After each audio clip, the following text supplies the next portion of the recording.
Surat DCP zone 1 માં આવતા 5 police સ્ટેશનમાં અલગ અલગ ગુનાઓમાં કબજે લીધેલ કરોડો રૂપિયાની કિંમતનો વિદેશી દારૂનો નાશ કરવામાં આવ્યો। મહેરબાન પોલીસ કમિશનર શ્રી સુરત શહેર તથા મહેરબાન ખાસ police commissioner Shri sector 1 Surat શહેર તથા નાયબ police commissioner Shri zone 1 Surat શહેર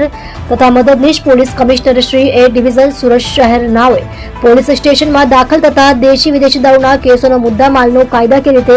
સમયાંતરે નાશ કરવા સારું સૂચનાઓ આપી। જે અન્વયે નાયબ પોલીસ કમિશનર શ્રી ઝોન 1 વિસ્તારના કાપોદ્રા સરથાણા વરાછા પૂર્ણા સારોલી પોલીસ સ્ટેશનમાં સન 2023-24ના વર્ષ દરમિયાન પ્રોહિબિશન ગુનાઓમાં પકડાયેલ ભારતીય બનાવટના વિદેશી દારૂનો નીચે મુજબનો પ્રોહિબિશન મુદ્દામાલ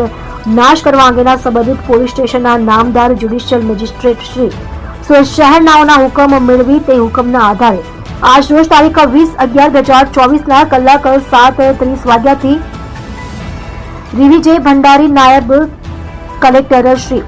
સિટી પ્રાંત દક્ષિણ મજુરા સુરત શહેર તથા શ્રી JS તન્ના અધિક શ્રી આબકારી અને નશાબંધી ખાતું સુરત મદદનીશ પોલીસ કમિશનર એ ડિવિઝન સુરત તેમજ સંબંધિત પોલીસ સ્ટેશનના પોલીસ ઇન્સ્પેક્ટર શ્રીની હાજરીમાં પંચો રૂબરૂ ડિંડોલી પ્રમુખ પાર્ક સુરત ખાતે ગુનાઓમાં કબજે કરેલ કુલ નાની મોટી તથા બિયર ટીમ મળી કુલ બાટલીઓ નંગ 86,159 કુલ કિંમત 89,16,876 નો પ્રોહિબિશન મુદ્દામાલ નાશ કરવામાં આવે છે। જોડાઈ રહો નવા સમાચાર જોવા આજ કી પુકાર ન્યૂઝ ચેનલ સાથે ડાયરેક્ટર ચિરાગ દરજી સાથે।